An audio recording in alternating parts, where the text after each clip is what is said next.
श्री राधे श्याम। श्रीनाथ प्यारे की जय। लाडली लाल की जय। सद्गुरुदेव भगवान की जय। पिछले सत्र में हम ब्रह्मचर्य के बारे में चर्चा कर रहे थे। पार्ट 1 में ब्रह्मचर्य के लक्षण बताए कि किस किस महापुरुषों के हमको सुबह शाम नाम लेने चाहिए। ब्रह्मचर्य को जिस आदमी के जीवन में ब्रह्मचर्य उसका तेज कैसा होता है, हमने उसके लक्षण बताए थे। देखो, ब्रह्मचर्य जो है वो जितने योग होते हैं ना, योग, उनमें ब्रह्मचर्य जो योगों का एक आधार स्तंभ माना गया है। जो योगों का जो स्तंभ होता है उसमें से ब्रह्मचर्य आधारभूत स्तंभों में से एक है। ब्रह्मचर्य का अर्थ है सात्विक जीवन बिताना। अब आप सोचेंगे सात्विक जीवन क्या है? सात्विक जीवन का मतलब रहना, खाना और संग करना।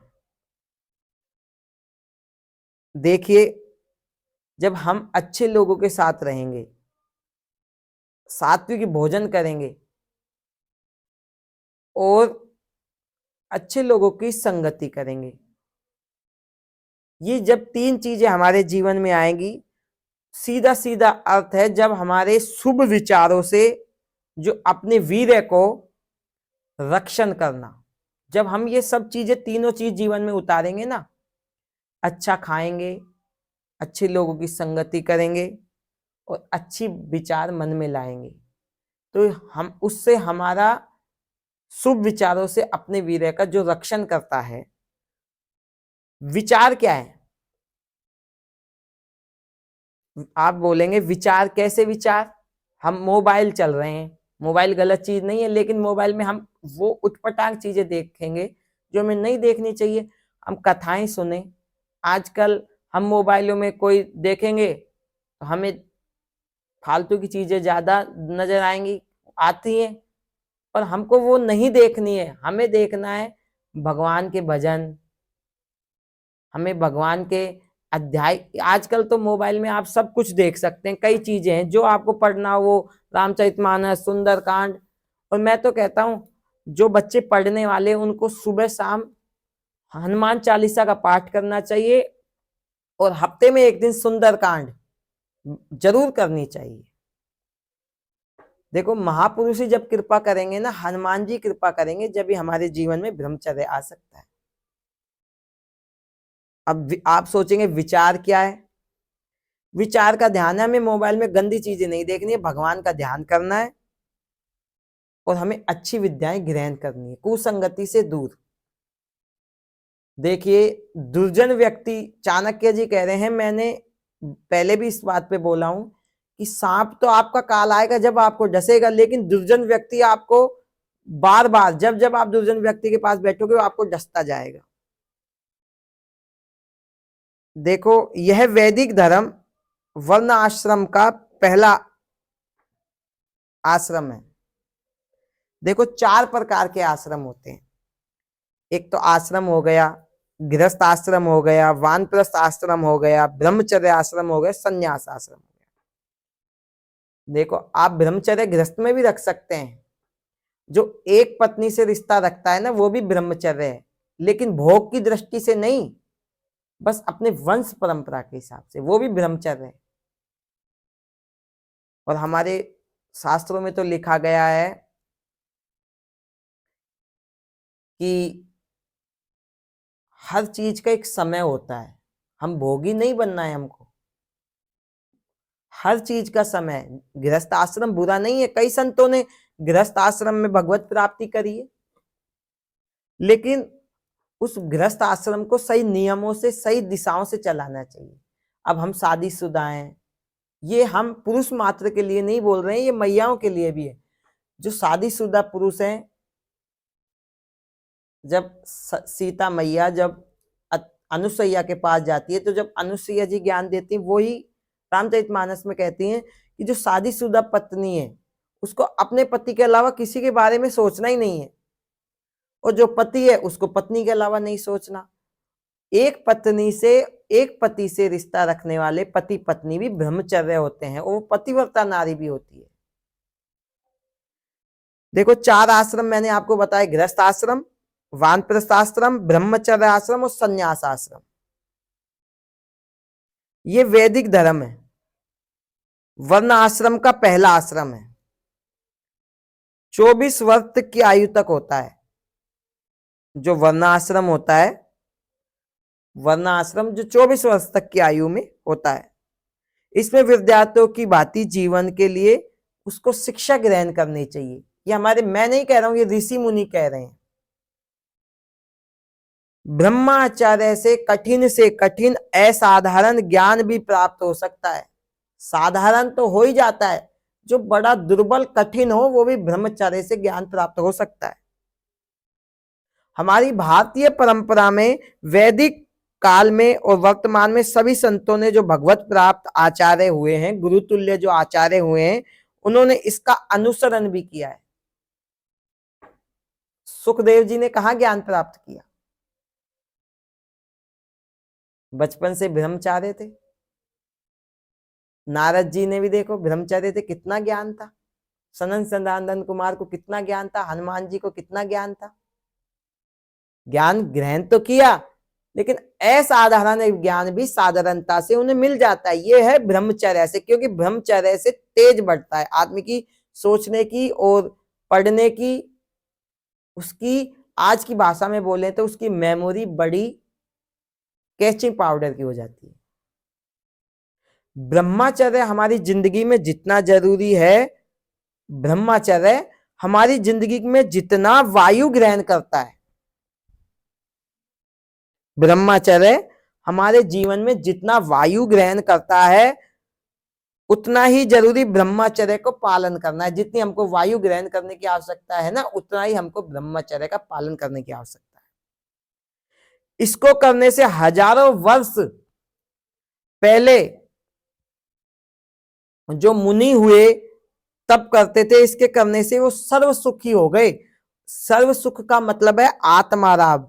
उनको ठाकुर जी की प्राप्ति हो गई, उनको राम कृष्ण की प्राप्ति हो गई। अब आप कहेंगे कि ब्रह्मचर्य से कैसे प्राप्ति हो जाएगी? आप देखिए, मोर ने कभी संभोग नहीं किया। मोर कभी संभोग नहीं करता है और जानवरों की तरह। जब मोर नृत्य करता है तो कितना सुंदर है। जब वो अपने पैरों को देखता है तो उसको रोना आता है कि हे प्रभु, आपने मुझे इतना सुंदर बनाया, लेकिन मेरे पैर कैसे हैं। जब वो रोता है तो उसके आंसुओं की जो बूंद गिरती है, उनको मोरनी अपने मुख में ले लेती है। उसी से अंडे होते हैं, उसी से मोर की जाति उत्पन्न होती है। इसलिए मोर ब्रह्मचारी है, उसने संभोग नहीं किया, उसने आंसुओं से हो गए। देखो उसके अंदर कितनी क्षमता है। इसीलिए भगवान उसके पंख को अपने मुकुट पे, अपने सर पे धारण करते हैं। इसका मतलब यह है, जो ब्रह्मचर्य से रहेगा उसे साधन करना पड़े ना करना पड़े, ब्रह्मचर्य जीवन में है तो भगवान उस, मेरी बुद्धि से मैं तो बता रहा हूं, भगवान भी उसके आगे त्राहिमाम।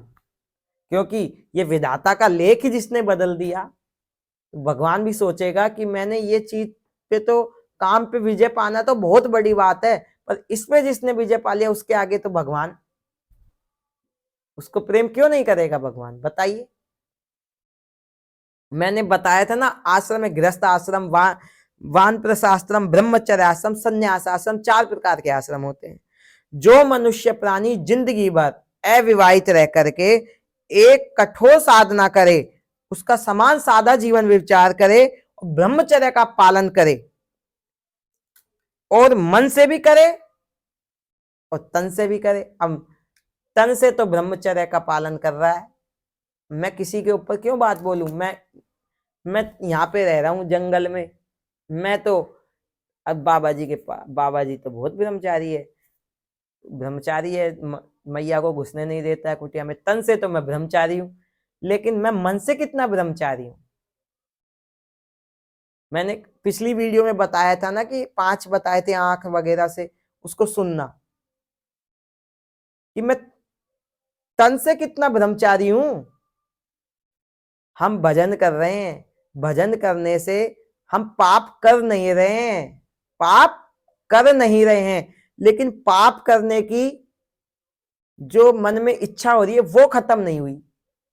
इसलिए ब्रह्मचर्य का मतलब हम किसी का संग नहीं कर रहे हैं, किसी स्त्री का, या जैसे स्त्री है पुरुष है तो स्त्री का, पुरुष है स्त्री है तो पुरुष का, हम संग नहीं कर रहे हैं, लेकिन मन में इच्छा हो रही है, ये ब्रह्मचर्य नहीं, ये ड्रामा नहीं चलेगा। ये तो तुम इतने, इससे अच्छा तो गृहस्थ में चल जाओ। हम तिलक अच्छा लगा रखे, जटा अच्छी बना रखी, लंगोट पहन रखी, लेकिन ब्रह्मचर्य नहीं है, तो मेरी बुद्धि तो ये कहती है तुम शादी कर लो और उसमें चल जाओ, गृहस्थ आश्रम में। इसलिए मन से भी ब्रह्मचर्य है और तन से भी ब्रह्मचर्य है। अब मैं आपको नाम नहीं ले रहा हूं, एक संत थे, काफी दूर से आए थे ट्रेन के अंदर, उनके सामने एक मैया बैठ गई, आजकल की मैया।